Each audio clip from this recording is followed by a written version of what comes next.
കുറച്ച് സമയം നിങ്ങൾ ഞങ്ങളോട് സഹകരിച്ചേ പറ്റൂ. അന്വേഷണം എവിടെയെങ്കിലും ഒന്ന് എത്തുന്നത് വരെ മറ്റൊരു മറുപടിയും എനിക്ക് നിങ്ങളോട് പറയാൻ സാധിക്കില്ല. അതുകൊണ്ടാണ്. But I am sure missing ആയ പെൺകുട്ടിയെ ഞങ്ങൾക്ക് കണ്ടെത്താൻ സാധിക്കും. Thank you sir. സർ, ഇതിനു മുമ്പും 2-3 തവണ നന്ദിനി ഇതുപോലെ മിസ്സിംഗ് ആയിട്ടുണ്ട്.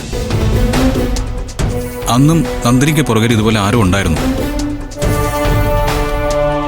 ഇപ്പോഴത്തെ കാര്യം ഞാൻ സാറിനോട് പറഞ്ഞല്ലോ.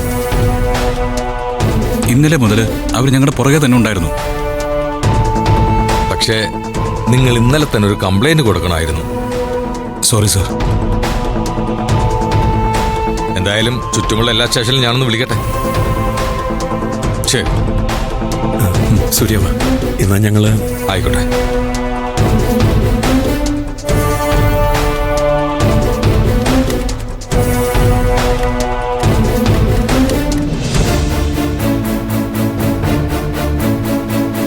സൂര്യ, അച്ഛൻ അത് കണ്ടില്ലേ? ആർക്കും ഒരു ഉത്തരം കിട്ടാത്ത അവസ്ഥ. ഇനിയിപ്പോ ഞാൻ എന്താ ചെയ്യേണ്ടത്? പോലീസുകാർ അവരുടെ അന്വേഷണം പൂർത്തിയാക്കട്ടെ. അല്ലാതെ നമുക്കിപ്പോ പ്രത്യേകിച്ചൊന്നും ചെയ്യാനില്ലല്ലോ. എനിക്ക് ഇവിടെ നിന്നിട്ട് ഒരു സമാധാനം കിട്ടുന്നില്ല അച്ഛാ. ഞാൻ എവിടെയെങ്കിലും പോയെന്ന് തിരക്കട്ടെ. എവിടെയാന്ന് വെച്ചിട്ടാടാ തെരിയ? ഇവിടെ ആവുമ്പോ നമുക്ക് പരാതി പറയാനെങ്കിലും ആരെങ്കിലും ഉണ്ട്. പുറത്തിറങ്ങിയാ പിന്നെ ആരുണ്ട്? എന്താ നമ്മൾ ചോദിക്കുക? നഗരത്തിൽ ഈ തിരക്കിനിടയിൽ അന്വേഷണം നടന്നിട്ട് എന്താടാ കാര്യം?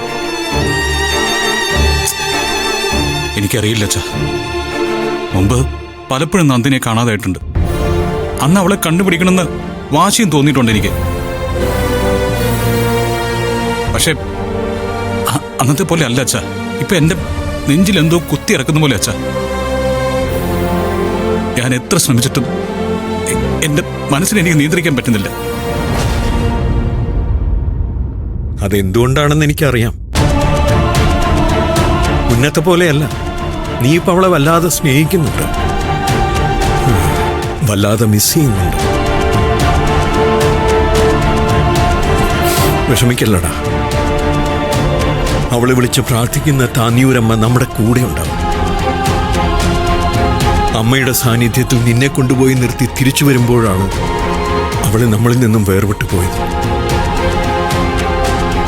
ആ അമ്മ തന്നെ കാത്തോളും. നീ വിശ്വസിക്കേ.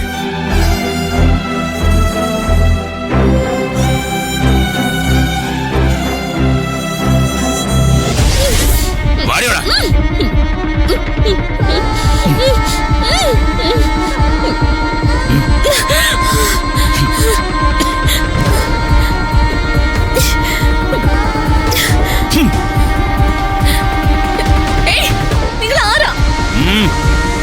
ഇത് എന്തിനാ ഇവിടെ കൊണ്ടുവന്നേ?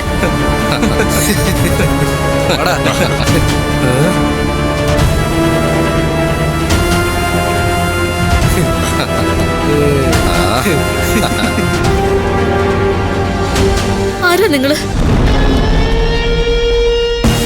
എന്താ നിങ്ങക്ക് വേണ്ടത്? ഇതാ സ്ഥലം. ഇന്നിത് എങ്ങോട്ടാ കൊണ്ടുവന്നിരിക്കുന്നേ? എന്താടി പരിചയമുണ്ടോ ഞങ്ങളെ? നിനക്കൊക്കെ വേണ്ടത്ര കിട്ടിയതല്ലേടാ. നീ എന്താ നിനക്കൊക്കെ വേണ്ടത്?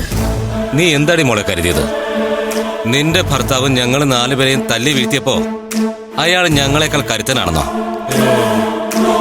അവന്റെ കരുത്തിനു മുമ്പിൽ തളർന്നു പോകുന്നതായിട്ട് ഞങ്ങളങ്ങ് അഭിനയിച്ചതാടി. നീ വിശ്വസിച്ചില്ലേ? അവൻ വിശ്വസിച്ചില്ലേ? എന്തിന്? നിങ്ങളുടെ കുടുംബം വിശ്വസിച്ചില്ലേ?